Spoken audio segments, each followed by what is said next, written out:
Party अगर आदेश करेगी तो निश्चित रूप से मैदान में उतरेंगे। चूँकि अचानक पार्टी कुछ कुछ करती रहती है, अचानक से सरप्राइज़ दे देती है, तो पार्टी आदेश करेगी तो जो जो आदेश करेगी। अभी पार्टी ने आदेश किया संयोजक बनने का, तो अपना दायित्व करना। और समाज में जब तक पिछड़े दलित सबों का विकास नहीं होगा तो राष्ट्र का समग्र विकास नहीं होगा।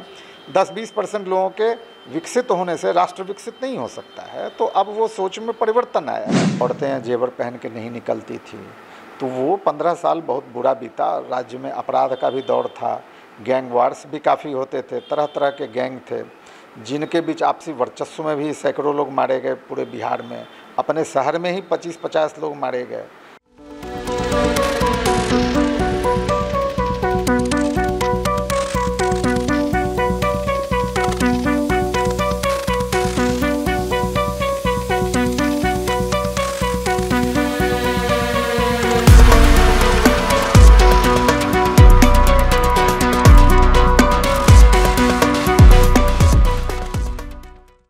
नमस्कार, मैं निशा श्री आप तमाम दर्शकों का स्वागत करती हूं फर्स्ट लुक बिहार में, जहां हम देखते हैं खबरें जो जानना ज़रूरी है।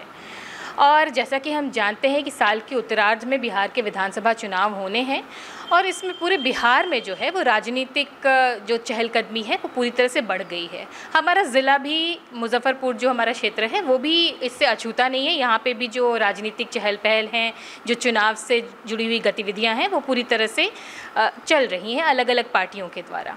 आज हमने आपको इसी सिलसिले में हमने स्टूडियो में आमंत्रित किया एक मेहमान को, जिनसे हम आपको परिचित करवाएंगे और वो हमारे नगर के रग रग से वाकिफ़ हैं और वो जो उनका जो जीवन रहा है इस शहर से जुड़ा हुआ, वो इस जगह को इतने अच्छी से पहचानते हैं कि इनकी जो राजनीतिक पकड़ और जो चुनाव में जो इनका कार्य है वो उसको उसी संदर्भ में पूरी तरह से संभाल रहे हैं। आज हमारे साथ हैं भाजपा के वरिष्ठ नेता अमिताभ कुमार जी, जो कि अभी नगर विधानसभा चुनाव के संयोजक भी हैं। आपका बहुत बहुत स्वागत। धन्यवाद। और फर्स्ट लुक बिहार के दर्शकों को भी मेरा नमस्कार।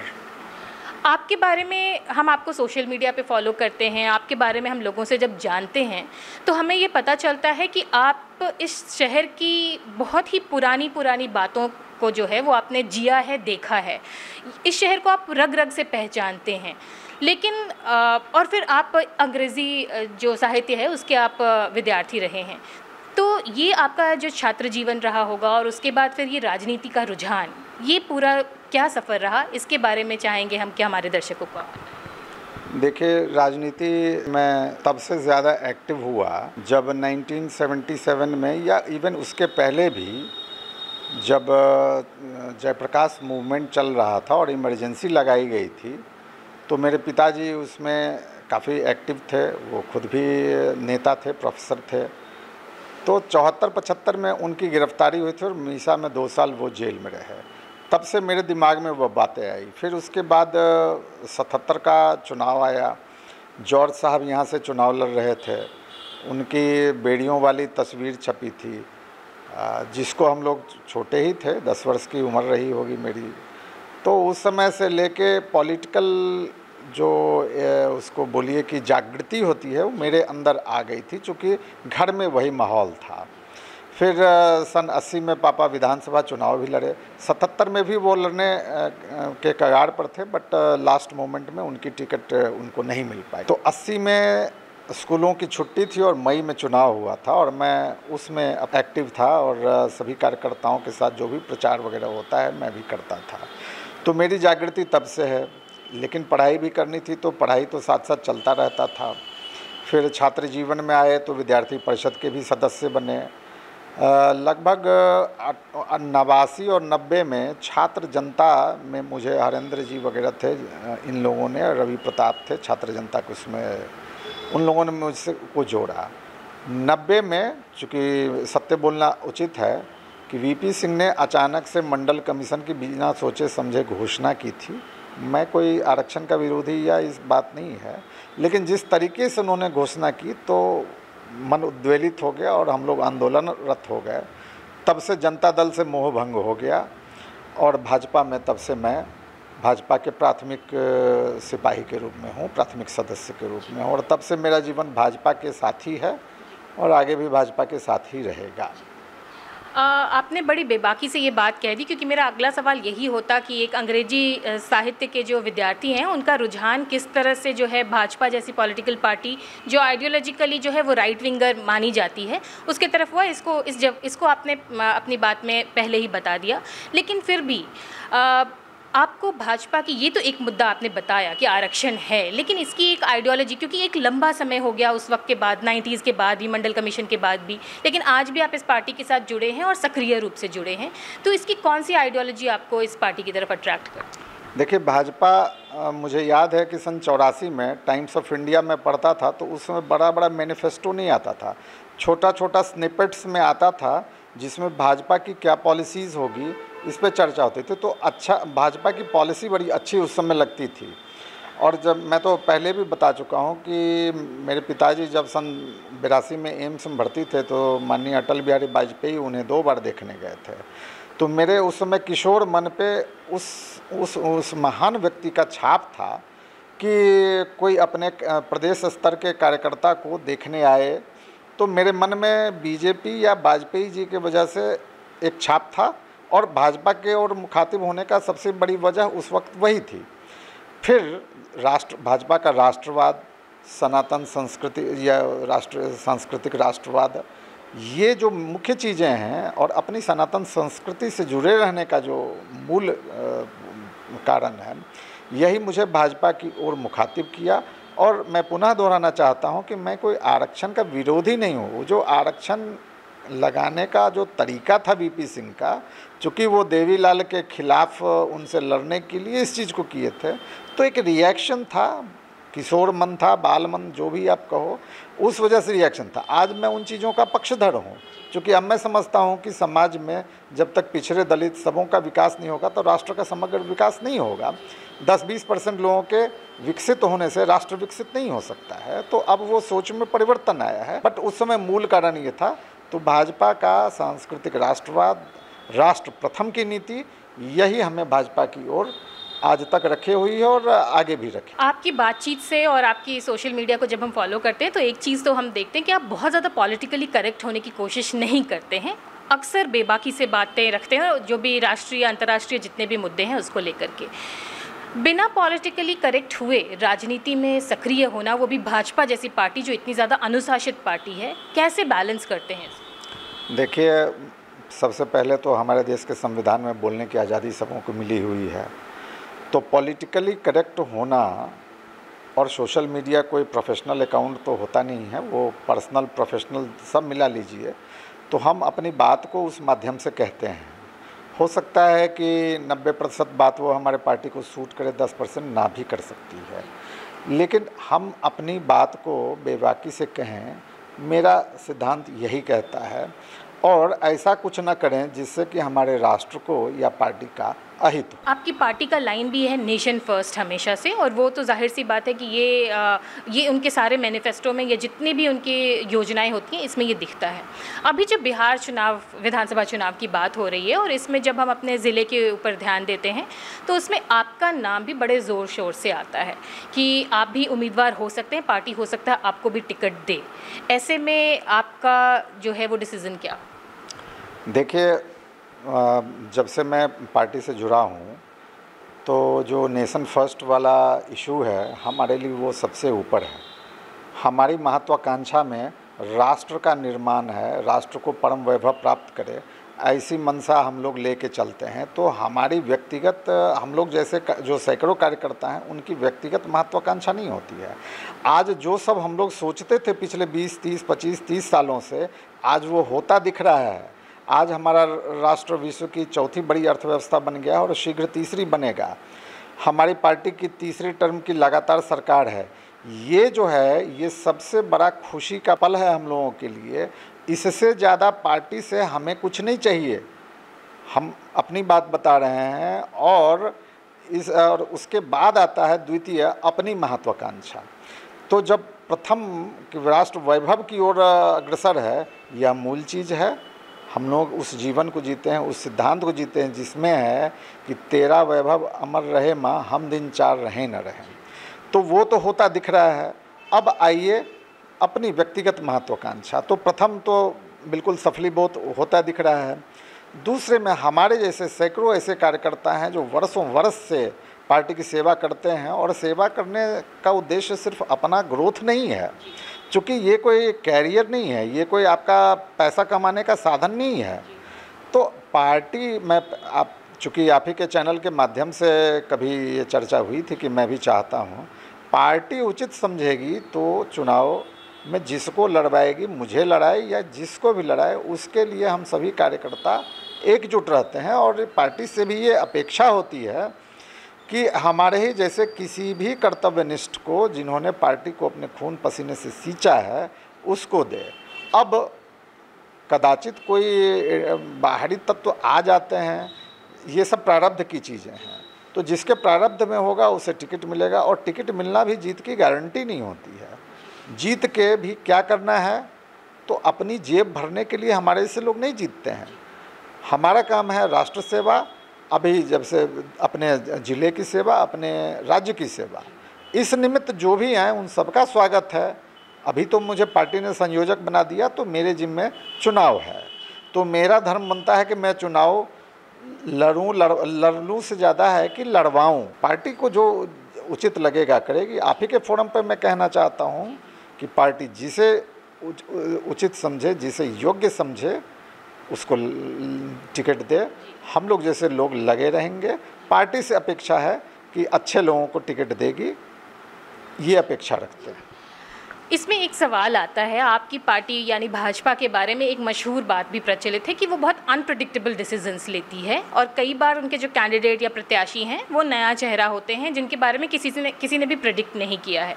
नए चेहरे की बात आपने भी कही, लेकिन कई बार कुछ कूटनीतिक कदम होते हैं, और कई बार जो हम देखते हैं कि वोट परसेंटेज कलेक्ट करने के लिए ऐसे लोगों को लेते हैं जिनका कि बैकग्राउंड बहुत ज़्यादा रेप्यूटेड नहीं रहा।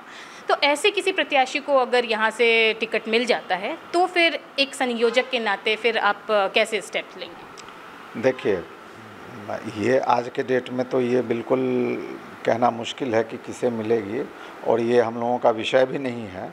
हमारा विषय है पार्टी की सेवा। हमको जो दायित्व मिला है उस दायित्व का ईमानदारी से निर्वहन करें, यह मूल चीज़ है। अब ऐसे किसी व्यक्ति को जो बिल्कुल अवांछित होगा, मेरी पार्टी देगी ही नहीं, क्योंकि पार्टी सर्वे करके ये काम करती है।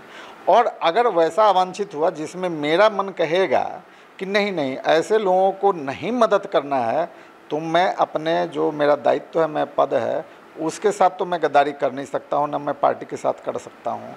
उस परिस्थिति में उस वक्त देखा जाएगा क्या होता है नहीं होता है। वर्तमान में तो हम लोग फुल फ्लेजेड लगे हुए हैं, और पूरी तैयारी से विधानसभा, चूँकि मेरा दायित्व विधानसभा तक सीमित है, तो मैं पूरे प्रदेश की बात नहीं कर सकता हूँ। हम सब लोग लगे हुए हैं कि हम अच्छी तरीके से अपनी पार्टी को, या जिसको भी एनडीए यहाँ उम्मीदवार बनाती है, उसके लग के उसको जिताएंगे। विधानसभा चुनाव तक ही अभी आप अपनी जिम्मेदारी को बता रहे हैं, तो आपको क्या लगता है कि किन मुद्दों पर इस बार जो है वो पार्टी चुनाव लड़ने वाली? देखिए, हमारा मुद्दा शुरू से विकास का है, और माननीय नीतीश कुमार के मुख्यमंत्री का 20 वर्ष लगभग हो गया हम लोग के पार्टी को सत्ता में आए हुए, तो विकास के इतर हम लोग नहीं सोचते हैं। उसी में सोशल इंजीनियरिंग भी है, उसी में समग्र जो भी कहिए, लेकिन विकास हम लोग का मूल एजेंडा है, और इसी के तहत हम लोग रहेंगे। हम लोग किसी कीमत पर नहीं चाहेंगे कि किसी भी प्रकार की ऐसी त्रुटि और गलती हो जो जनता को फिर से उन पुराने दिनों को देखना पड़े, हम कार्यकर्ताओं को पुराने दिनों की ओर जाना पड़े। चूँकि वो जो 15-20 साल का समय था, वो नाइटमेयर था बिहार की जनता के लिए। उसमें बिहार ने बहुत भुगता है, बिहार बहुत पीछे गया है। तो हम चाहेंगे कि ऐसा कुछ भी नहीं हो कि हमको उन पुराने दिनों को देखना पड़े। उसके लिए जो भी त्याग तपस्या करनी होगी वो हम कार्यकर्ता भी करेंगे, और जनता से भी यही अपेक्षा होगी। अभी आपने बात कही कि पुराने दिनों को जो झेला है बिहार ने, वो दोबारा नहीं झेलना चाहेंगे।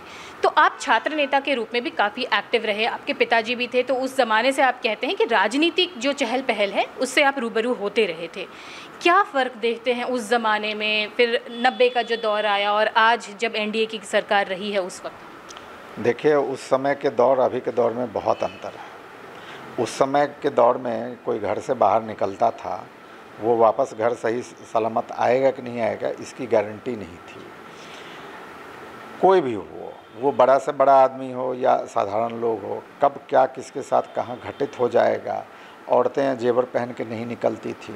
तो वो 15 साल बहुत बुरा बीता। राज्य में अपराध का भी दौर था, गैंग वार्स भी काफ़ी होते थे, तरह तरह के गैंग थे जिनके बीच आपसी वर्चस्व में भी सैकड़ों लोग मारे गए। पूरे बिहार में अपने शहर में ही 25-50 लोग मारे गए। तो उस दौर से तो बिहार बाहर है।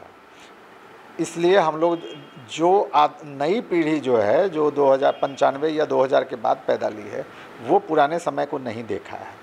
तो उस पीढ़ी को भी हम लोग चाहेंगे और बताते रहते हैं कि ये वो बिहार नहीं है। अभी कुछ लोग कह देते हैं कि कुछ घटनाएं जैसे कभी बढ़ जाती हैं, घट जाती हैं, तो हम बताते हैं कि ये सब तात्कालिक है। उस पर अंकुश लगाना भी हम लोगों का या हमारी सरकार का, प्रशासन का दायित्व है। लेकिन पुराने दौर जो देखे होंगे उनमें और अभी में बहुत अंतर है। भगवान न करे कि बिहार को पुराना दौर फिर से देखना पड़े। लेकिन एक बात जो नैरेटिव सेट करने की कोशिश की जा रही है विपक्षी पार्टियों के द्वारा या फिर जो नई पार्टियां उभर कर आई हैं बिहार में उनके द्वारा कि बदलाव चाहती है बिहार, तो क्या कहना चाहेंगे इस मुद्दे पर? नहीं, बदलाव क्या चाहती है? बदलाव तो ये होगा कि जो बिहार की अभी वर्तमान स्थिति है इससे उत्तरोत्तर प्रगति हो। बदलाव शासन का अगर चाहती है तो कौन चाहता है? हम लोग तो नहीं चाहते। हम लोग तो चाहते हैं कि जब तक हम लोग का एनडीए के नेता हैं नीतीश जी, जब तक वो चलाने के काबिल हैं तब तक चलाएंगे। बाकी तो समय है, समय के साथ सच्ची परिस्थिति बदलती रहती है, नेता भी बदलेंगे, समय आएगा तो वो भी होगा। बदलाव से क्या है, जो काम अच्छा हो रहा है तो किस प्रकार का बदलाव? बेटर से बेस्ट की ओर हम लोग अग्रसर होना चाहेंगे, अच्छे से बहुत अच्छा चाहेंगे। यही बदलाव चाहते हैं हम लोग। बदलाव का ये मतलब थोड़ी है कि पीछे लौटना चाहते हैं कोई। आपने बदलाव की बात कही और अच्छे बदलाव, डेवलपमेंट की बात कही। इससे जुड़ा एक सवाल जो कि मैं चाहूँगी कि आप दर्शकों को एक संदेश के रूप में दें कि आपने जिस तरह का बचपन जिया, फिर यूथ जो आपका कॉलेज लाइफ था उसको देखा, और हमें फिर आपके जैसे नेता जो हैं वो हमारे शहर में, हमारे क्षेत्र में हमको मिले। आज के यूथ को आप जब देखते हैं, जो जेन जी है वो बहुत ज़्यादा इंटरनेट पे है, पॉलिटिकली इतनी अवेयर नहीं, अगर अवेयर भी है तो वो उनका इंटरेस्ट बहुत सेल्फ सेंटर्ड है। अभी आपको क्या लगता है कि जो यूथ्स हैं उनको किस तरह से आकर्षित किया जाना चाहिए कि राजनीति के प्रति वो अपने रुझान तो रखें और समझदारी भी बढ़ाएं और एक सेंसिबल वोटर्स की तरह वो बिहेव करें? देखिए, राजनीति मैं पहले ही कह दिया हूँ कि राजनीति कोई करियर नहीं है।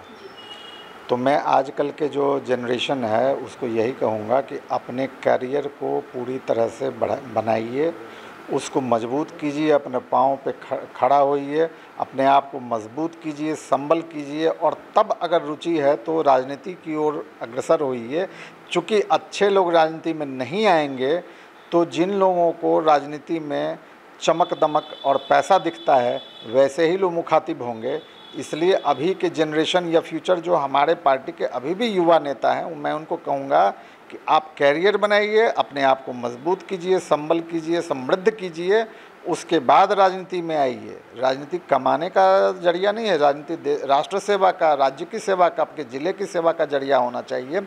सेवा भाव से आइए, लेकिन पहले अपने आप को मजबूत कीजिए। चूँकि मैंने देखा है कि पिछली कई पीढ़ियों को जो सिर्फ राजनीति में लगे रहे और उनका व्यक्तिगत जीवन दुखी रहा, चूँकि वो पैसा धनार्जन पर ध्यान नहीं दिए। तो जो नेक्स्ट जनरेशन, उसको यही कहूँगा कि पहले अपना कैरियर बनाइए, पहले अपना कैरियर बना के फिर राष्ट्र निर्माण के जो हम लोगों का जो मिशन है उससे जुड़िए। अभी आपको पार्टी की तरफ से संयोजक का जो है वो प्रभार मिला हुआ है, तो अभी तक कितनी बार जो क्या क्या कार्य हुए हैं, कितनी बार बैठकें की गई हैं, क्या क्या प्लानिंग किए गए? देखिए, संयोजक का दायित्व मिले हुए मुझे लगता है कि लगभग 2 महीने अब हो जाएंगे। इन 2 महीनों में बैठकों का लंबा सिलसिला चला है। एक दिन में 4-4 बैठक हुई है, कभी कोई कार्यशाला हुई तो उस दिन का इन्वॉल्वमेंट 6-6, 7-7 घंटा हो गया, और अपने व्यक्तिगत जो प्रतिबद्धताएं हैं उनको जोड़ दिया जाए तो पता चले कि 12-12, 13-13 घंटे हम लोग लगातार काम करते रहे हैं। तो सभी अभी जो बैठक चल रही है, सभी मंडलों की, शक्ति केंद्रों की, बूथ सशक्तिकरण की बैठक चल रही है, और ये रोज़ 2, 3, 4 बैठकें हो रही हैं, और ये अपना बिल्कुल सांगठनिक कार्य है। पार्टी उसी में लगी हुई है, चूँकि हम लोग संगठन का कार्य कर रहे हैं। चूँकि अभी जो करेंगे उसी का चुनाव में प्रतिफल होगा कि हमारे जो वोटर्स हैं उन वोटर्स को देखना, मगर कोई उचित वोटर छूटे नहीं, इस चीज़ का ध्यान रखना है। यही काम चल रहा है, इसलिए प्रतिदिन 2-4 बैठकें हो रही है और ये सिलसिला अभी चल रहा है और चुनाव तक निश्चित रूप से चलता रहेगा। जाते जाते चूँकि जो हमारे जनता की तरफ से जो रिक्वेस्ट आती है, तो उससे रिलेटेड सवाल भी हम एक बार कंक्लूडिंग सवाल के रूप में हम आपसे पूछना चाहेंगे कि जैसा पहले भी हमने आपसे पूछा, हालांकि आप संयोजक का आपको प्रभार मिल गया है, तो जनरली इतना ज़्यादा वो इन्वॉल्विंग, इतना ज़्यादा ऑक्यूपाइंग होता है कि उनको चुनाव लड़ने के लिए तो नहीं कहा जाता। लेकिन इसको आपने पहले भी क्लियर किया, हम एक बार और चाहेंगे आप कह दें हमारे दर्शकों के लिए कि अगर फिर भी आपको मौका मिलता है हमारे विधानसभा क्षेत्र से चुनाव लड़ने का पार्टी की तरफ से, तो फिर आपका डिसीज़न क्या होगा? पार्टी अगर आदेश करेगी तो निश्चित रूप से मैदान में उतरेंगे। अपने मन से हम लोग, देखिए हम लोग कोई उस दल के लोग हैं जिसमें कोई ताल ठोक के दावेदारी कोई नहीं करता है। सब कार्यकर्ता हैं, आंतरिक इच्छा होती होगी। राजनीति में है तो निश्चित रूप से कुछ लोग पैशन के लिए भी राजनीति में होते हैं। हमारे लिए पैशन राजनीति है और राष्ट्र को ऊपर देखना चाहते हैं। पार्टी अगर चूँकि अचानक पार्टी कुछ करती रहती है, अचानक से सरप्राइज़ दे देती है, तो पार्टी आदेश करेगी तो जो आदेश करेगी। अभी पार्टी ने आदेश किया संयोजक बनने का, तो अपना दायित्व कर रहे हैं। और मैं अपनी एक बात बता दूं कि मेरा ये 35-36 वर्षों का राजनीतिक जीवन है और भाजपा में भी 35 साल हो गए। मैं पद के लिए आज तक अपने स्तर से कभी प्रयास नहीं किया। जब जो पद नैसर्गिक रूप से दायित्व मिलता गया उसका निर्वहन किए। एक जो सक्रिय कार्यकर्ता या जो सच्चा कार्यकर्ता होता है, वो जब घर में भी होता है, चंद लोगों के बीच बैठ के व्यक्तिगत काम भी करता होता है, तो भी मेरा ऐसा मानना है, मेरा अनुभव है कि वो पार्टी का काम करता रहता है। तो पार्टी या पार्टी के जो भी, जैसे हमारे अभी सम्मानित जिलाध्यक्ष हैं या उनकी टीम है, उन लोगों ने मुझ पर विश्वास किया। निश्चित रूप से प्रदेश के नेताओं का उसमें सहमति होगी, तो मुझ पर जो विश्वास करके मेरे को जो दायित्व दिया गया उसका निर्वहन करना ईमानदारी से, यही मेरा मूल कर्तव्य है। बाकी जैसे पार्टी या पार्टी के नेता लोग डिसीजन लेते हैं, जो भी डिसीजन होगा पार्टी का, वो अगर मेरे लिए भी कोई आदेश होगा तो पूर्व की भांति करेंगे। चुनाव तो कोई न कोई एक ही आदमी लड़ेगा ना, बाकी तो दर्जनों सैकड़ों कार्यकर्ता हैं जो हमारे जैसे हैं, जो पार्टी के लिए लगे रहते हैं। तो इसलिए चुनाव कौन लड़ेगा यह मुद्दा हमारे लिए महत्वपूर्ण नहीं है। और हमारी पार्टी में वैसे कोई ताल ठोक के कि हम भी लड़ेंगे, कोई टेबल पे मुक्का मार के हम लोग नहीं बोलते हैं। हम लोग अपना आवेदन सब लोग देता है, जो लड़ेगा उसको पीछे सब लोग लड़ेंगे, यही सब कार्यकर्ताओं का धर्म है। एक जाते जाते एक छोटा सा सवाल और रह जाता है, ये सवाल से ज़्यादा ये सुझाव के जैसा है कि प्रधानमंत्री जी की तरफ से भी अक्सर आता है, न्यू वोटर्स को वो टारगेट करते हैं कि जो युवा वोटर्स हैं, जो फर्स्ट टाइम वोटर्स हैं, उनको वो संबोधित करते हैं। तो आप भी अपने पार्टी की तरफ से एक तरह से पूरी तरह से चुनावी रैली जो तैयारी है उसमें उतर चुके हैं पूरी तरह से, तो आप फर्स्ट टाइम वोटर्स को क्या संदेश देना चाहिए? फर्स्ट टाइम वोटर्स को ये कहना चाहेंगे कि आप पीछे की बिहार को देखते हुए और वर्तमान से उसकी तुलना करते हुए और भविष्य की परिकल्पना जो होगी हमारे बिहार की, उसको देखते हुए जो अच्छा लगे, जो उचित लगे, उस पर वोट करें। और हम तो चूँकि अपनी पार्टी के लिए हैं, तो निश्चित रूप से अगर हमारी पार्टी आपको लगती है कि अच्छा कर सकती है तो हमें वोट करें, यही नई वोटर से मेरा अनुरोध होगा। बहुत बहुत धन्यवाद अपना बहुमूल्य समय हमें देने के लिए और तमाम जानकारियाँ हमारे दर्शकों के साथ साझा करने के लिए। धन्यवाद। तो यहीं पर इस इंटरव्यू को यहीं पर देते हैं विराम। आप बने रहिए हमारे साथ, इसी तरह से हम नए अपडेट्स आपके सामने लाते रहेंगे। आप देख रहे थे फर्स्ट लुक बिहार। धन्यवाद।